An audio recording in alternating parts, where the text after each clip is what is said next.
All right, let's talk about acute pulmonary embolism, or PE. For years, it's been a tough one. Outcomes can be all over the map, from a minor finding to sudden death. And the way we've classified risk, kind of broad. Well, that's all changing.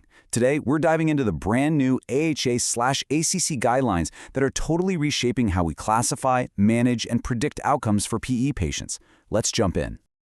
Okay, here's the game plan. We'll start with the why. Why the old system just wasn't cutting it anymore. Then we'll get into the main event, the new A through E classification system, and break down what each category really means. After that, we'll see how these categories translate directly into action in the clinic. And finally, we'll wrap up by looking at what this new standard of care means for the future of treating PE. So first up, why did we need this massive change? Well, the simple answer is that pulmonary embolism is just incredibly varied. It doesn't present the same way twice, and the old systems, they just weren't sharp enough to capture that full, complex picture of who was really at risk. And this really is the fundamental question every single clinician faces, right? You've got a patient where a PE is just an incidental finding on a scan for something totally different, and then your next patient is crashing and burning in the ER. The real challenge has always been spotting the patients in the middle, the ones who look stable but are actually on the brink of collapse. How do we find them? Think about those old terms we use like massive and submassive. They were basically just giant buckets. You throw a whole bunch of very different patients into the same bucket. It was like looking at the problem with a really low-resolution camera. You missed all the crucial details, the subtle signs of early right heart strain or impending shock. We just didn't have the granularity we needed to make those life-or-death calls. And you can actually see that evolution right here. If you look back to 2011, the AHA gave us these three really broad categories. Fast forward to 2019, and the European Society of Cardiology tried to add a bit more detail, expanding it to 4 categories to better define that tricky intermediate risk group. But even that left some big gaps. And that brings us to today, with this new 5-category system from the AHA and ACC, which is designed for a whole new level of precision. Okay, so that brings us to the solution. Let's get into the heart of the new guideline, a complete overhaul of how we classify PE. We're moving from these broad, blurry strokes to a really detailed portrait of each patient's risk. And I want to be super clear. This isn't just about slapping new labels on patients. The whole point of this new system is to directly link a patient's classification to their prognosis and the best therapy for them. It's really about shifting from reacting to a crisis to proactively seeing that crisis coming and stopping it in its tracks. And here it is, the new framework in all its glory. As you can see, it's a simple A to E scale, from lowest risk to highest. But the real game changer here is how it integrates so many different data points. It's not just about how the patient looks on the outside, that's the clinical stuff.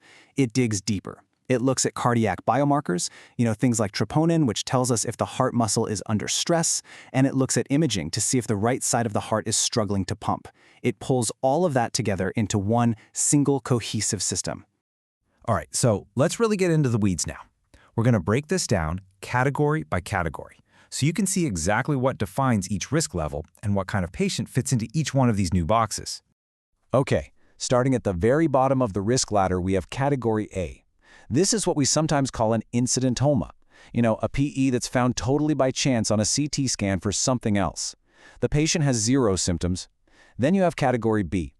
These folks are symptomatic, maybe some chest pain, a little short of breath, but all their vitals are rock solid and their clinical risk scores are at 0. These are your definitively low-risk patients.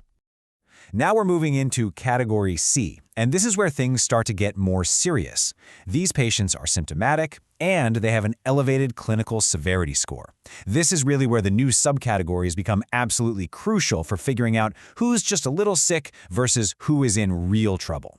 So how do we tell them apart within Category C? It all comes down to 2 key things: how the right ventricle, or RV, of the heart looks on imaging, and what the cardiac biomarkers are doing in the blood. So look here. A C1 patient has that higher risk score, but their heart is handling it. The RV looks fine, and the biomarkers are normal. But with C2, you see the first red flag. Either the RV is struggling or a biomarker is up. And in C3, you've got both. The system is literally showing us the progressive strain on the heart. Next up is Category D, and this is a really critical new definition. The guidelines call this incipient cardiopulmonary failure, or normotensive shock. What does that mean? Basically, these are patients whose blood pressure hasn't crashed yet, but their body is starting to fail. And again, the subcategories give us that extra clarity. A D1 patient might have had a quick, temporary drop in blood pressure that bounced right back with some fluids. But a D2 patient, well, their blood pressure might look okay on the monitor, but they're already showing signs of end organ damage. Maybe their lactate is creeping up, or their kidneys are taking a hit. This is a patient who is actively circling the drain. And that brings us to the top of the pyramid, category E. This is full-blown cardiopulmonary failure. This is basically the new, more precise version of what we used to call a massive PE. We're talking about patients in a state of total hemodynamic collapse. And even here, there's a distinction. E1 is a patient with that persistent low blood pressure and cardiogenic shock. But E2, that's the most dire situation imaginable. It's either refractory shock, meaning it's not responding to our strongest medications, or the patient has gone into full cardiac arrest. Okay, there's one last little piece to this whole puzzle, the respiratory modifier, or the R. You can tack this on to category C, D, or E. It's there to flag patients whose main problem is severe respiratory failure, so really low oxygen levels or needing a ton of oxygen support, even if their blood pressure seems okay for the moment. It just adds another crucial layer of information to the picture. Okay, so we've got the categories down, but the big question is, what do we do with them? And this is where the guideline becomes a super practical tool, directly linking each of these classifications to a set of actions. This flowchart is basically the playbook. Now I know it can look a little intimidating at first, but let's just trace the logic. You can see a patient comes in on the left and gets triaged based on their category. Notice how for A and B, the path is pretty straightforward, often ending with sending the patient home. But the second you hit C, D, and E, that decision tree just explodes with more tests, biomarkers, imaging, and leads to much more aggressive treatment. It's the roadmap from diagnosis to action. And when you boil it down, the actions are incredibly clear. For categories A and B, the main goal is to figure out who can be safely sent home with a simple oral anticoagulant. For category C, they're getting admitted, no question, and we're watching those biomarkers and the RV function like a hawk. And for D&E, it's all hands on deck. You're activating the pulmonary embolism response team, the PERT team, and you're immediately thinking about advanced therapies to get that clot out of there, whether that's with clot-busting drugs, catheters, or even surgery. So, what's the big takeaway from all this? Well, it really represents a fundamental shift in how we approach PE. We're moving towards a standard of care that is way more precise, proactive, and personalized for every single patient. Honestly, the best way I can describe it is like we've gone from looking at a blurry, low-resolution photo to a crystal-clear, high-definition picture of patient risk. This new framework lets us see all the subtle changes, understand where the disease is headed, and step in with the right therapy for the right patient at exactly the right time. And believe it or not, this is really just the beginning. The guideline itself makes it clear that the work isn't done. The next step is to keep validating and refining these categories out in the real world with real patients. So this isn't just a static set of rules, it's a living, evolving tool.